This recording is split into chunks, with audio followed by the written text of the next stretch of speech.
ক্যানিং পূর্বের তৃণমূল বিধায়ক তথা ভাঙড়ের পর্যবেক্ষক শওকত মোল্লাকে চ্যালেঞ্জ ছুড়ে দিলেন বিজেপি নেতা দিলীপ ঘোষ। তার মতে শওকত মোল্লার যদি এত দম থাকে তাহলে ক্যানিংয়ে 2021-এর ভোটের পর যে সমস্ত হিন্দুরা ঘরছাড়া হয়েছে তাদের ডেকে নিয়ে এসে রামনবমীর মিছিল করুন, তাহলে বুঝবো তার বুকের পাটা রয়েছে। একই সঙ্গে তিনি আরও জানান, শওকত মোল্লা আগে নওদা মোথাবাড়িতে যাক, যেখানে হিন্দুদের ঘরবাড়ি ভাঙা হয়েছে, ওখানে শান্তি মিছিল করো। সেখানে মুসলিমদের বোঝাক যে ধর্মনিরপেক্ষতা শুধু হিন্দুদের জন্য নয়, মুসলিমদের জন্যও রয়েছে। সোমবার সকালে ইকো পার্কে মর্নিং ওয়াকে বেরিয়ে কি বললেন দিলীপ ঘোষ, আসুন শোনাই আগে আপনাদের। শওকত মোল্লাকে বলছি, ক্যানিংয়ে তুমি ওখানে যে হিন্দুরা 21-এ নির্বাচনের পরে গ্রাম ছাড়া হয়ে গেছে, যাদের বাড়িঘর ভেঙে দেওয়া হয়েছে, এখনও এলাকা ছাড়া আছে, তাদের ডেকে নিয়ে এসো, রামনবমী করে তুমি নেতৃত্ব দাও সামনে দাঁড়িয়ে, তাহলে বুঝবো তোমার পাটা আছে বুকের। শওকত মোল্লার যদি এত দম থাকে, আগে যাক নওদাতে, যাক মুর্শিদাবাদে যেখানে হিন্দুদের বাড়িঘর ভাঙা হয়েছে, পোড়ানো হয়েছে, যাক মোথাবাড়িতে যেখানে হিন্দুদের গ্রাম উজাড় করে দেওয়া হয়েছে, থানা ভাঙা হয়েছে, ওখানে গিয়ে শান্তি মিছিল করো। আর মুসলিম ভাইদের বোঝাও যে ধর্মনিরপেক্ষতা একার জন্য নয়, হিন্দুদের জন্য, তোমাদের জন্য আছে। আরে যে চোর ডাকাত ছাড়া রাজনীতি করতে পারে না। ভাঙড়ে তো আমিও থাকি, পঞ্চায়েত ইলেকশন আপনারা দেখেছেন, নমিনেশন করতে হয়নি কাউকে, গাড়ি গাড়ি চোর ডাকাত নিয়ে এসেছিলো গণ্ডগোল, যে পাবলিক ঘিরে গাড়িগুলো পুড়িয়ে দিচ্ছে, লেজ গুটিয়ে দৌড় মেরেছে নেড়িকুত্তার মতো। সে বড় বড় ধর্মের কথা বলে এটা ডাকাত। আমি নিজে তার ভুক্তভোগী। আমাদের কেন্দ্রীয় সভাপতি যখন ডায়মন্ড হারবার যাচ্ছিলেন, আর ওখানে কিভাবে আটকানো হয়েছে, দিয়ে রাস্তার দুই দিকে সমাজ বিরোধীদের দাঁড় করিয়ে রেখে ইঁট পাথর মারা হয়েছে। সে রাজনীতি শেখাচ্ছে বিজেপির লোকেদেরকে। ভাই, আতিক মোহাম্মদ একটা হয় না ভারতবর্ষে, অনেক হয়। সময়টা আসতে দাও, সব দেখবে, ভুলে যাও না আতিক মোহাম্মদের কথা। দিলীপ বলেন, রামনবমী কেন হবে না? রাম একজন আদর্শ, ভারতবর্ষের প্রাণপুরুষ, মর্যাদা পুরুষোত্তম রাম। তাই কেন রামনবমী পালিত হবে না? শুনুন এই বিষয়ে কি বললেন বিজেপি নেতা দিলীপ ঘোষ। রাম একটা আদর্শ, যে ভালো, যদি কার্ল মার্কস লেনিনের জন্মতিথি হতে পারে, তো রামনবমী কেন হবে না? তাকে যে মানে আমাদের ভারতবর্ষের প্রাণপুরুষ, মর্যাদা পুরুষোত্তম, ভারতবর্ষের ঘরে ঘরে, পাড়ায় পাড়ায়, স্কুলে কলেজে রামের আদর্শ তুলে ধরার দরকার আছে। দাদা, একটা জিনিস, সেটা হলো শহর জুড়ে রামনবমীর পোস্টার, সেখানে দেখা যাচ্ছে যে পোস্টারে রয়েছে প্রধানমন্ত্রী নরেন্দ্র মোদী ও শুভেন্দু অধিকারীর ছবি। জানি না কে ছবি দিয়েছে, এটা কোনো রাজনৈতিক প্রোগ্রাম নয়। আমি রাজনৈতিক ব্যক্তি, আমি তো কারো বিয়েতে যে রাজনৈতিক বিয়ে হয় নাকি? আমাকে যদি ডাকে রামনবমী মিছিলে হাঁটতে, অবশ্যই হাঁটবো, একজন হিন্দু হিসাবে গর্বের সঙ্গে হাঁটবো, কারণ এরকম মহাপুরুষকে আমরা জন্ম দিয়েছি ভারতবর্ষে। আমি রাজনীতি করি, ভগবান রাজা ছিলেন রামচন্দ্র, তাই জয় শ্রীরাম বলি আমরা। এটা কোনো ধার্মিক স্লোগান নয়, ভুল করে ওরা। আর সেই জন্য তার আদর্শকে ভারতবর্ষে প্রতিষ্ঠিত করে, রামরাজ্যের কথা স্বয়ং গান্ধীজি বলেছেন।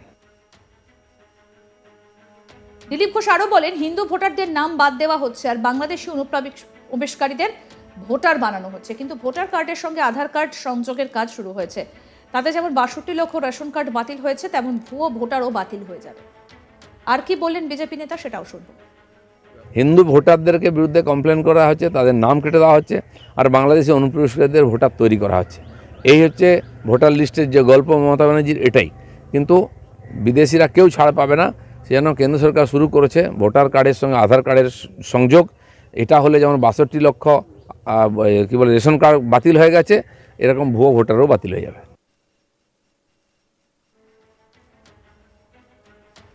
ক্যানিং পূর্বের তৃণমূল বিধায়ক তথা ভাঙড়ের পর্যবেক্ষক শওকত মোল্লাকে রীতিমতো চ্যালেঞ্জ ছুড়ে দিলেন বিজেপি নেতা দিলীপ ঘোষ।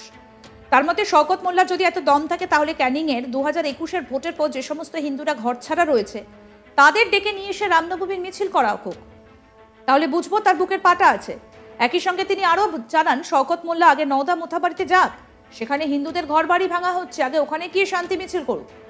সেখানে মুসলিমদের বোঝাক যে ধর্মনিরপেক্ষতা শুধু হিন্দুদের জন্য নয়, মুসলিমদের জন্যও রয়েছে। সোমবার সকালে ইকো পার্কে মর্নিং ওয়াকে গিয়ে কি বললেন, আসুন আরেকবার শোনাই।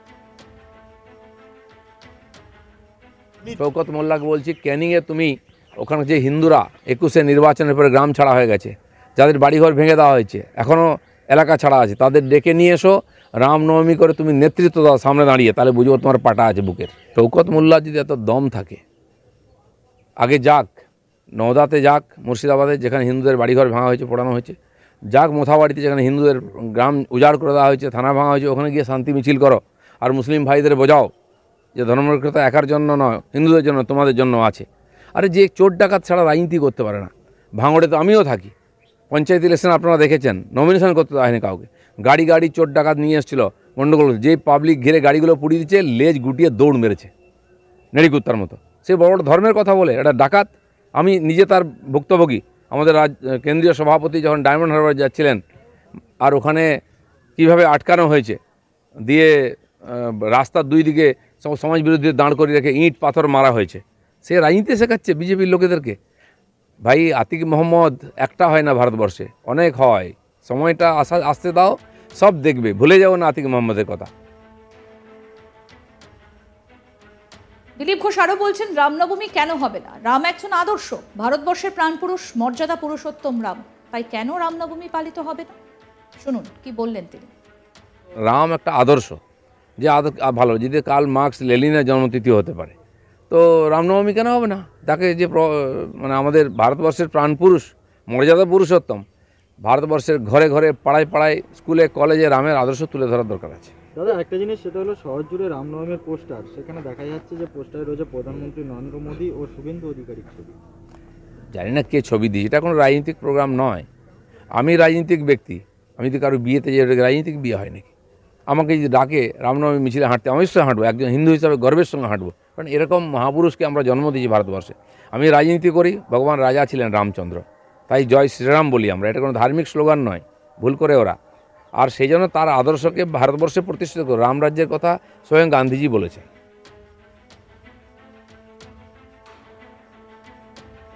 দিলীপ ঘোষ বলছেন, হিন্দু ভোটারদের নাম বাদ দেওয়া হচ্ছে আর বাংলাদেশি অনুপ্রবেশকারীদের ভোটার বানানো হচ্ছে। কিন্তু ভোটার কার্ডের সঙ্গে আধার কার্ড সংযোগের কাজ শুরু হয়েছে।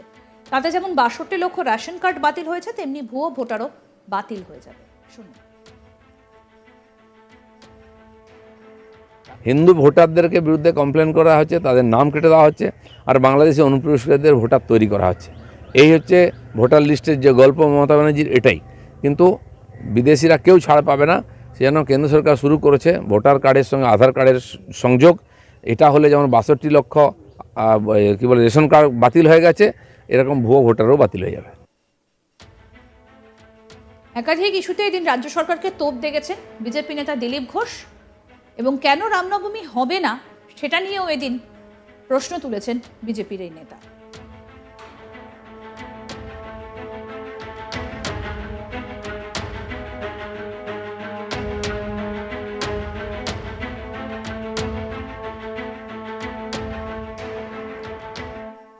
যত বড় নেতাই হোক, আপনারা জানেন সেখানে কল্যাণ সিং। আরও আপডেট পেতে দেখতে থাকুন আজ তাক বাংলা। সাবস্ক্রাইব করুন, নোটিফিকেশন পেতে বেল বাটন অপশন প্রেস করুন, হোয়াটসঅ্যাপেও ফলো করুন আজ তাক বাংলা। ভিডিওটা লাইক করুন, শেয়ার করুন, কমেন্ট করুন।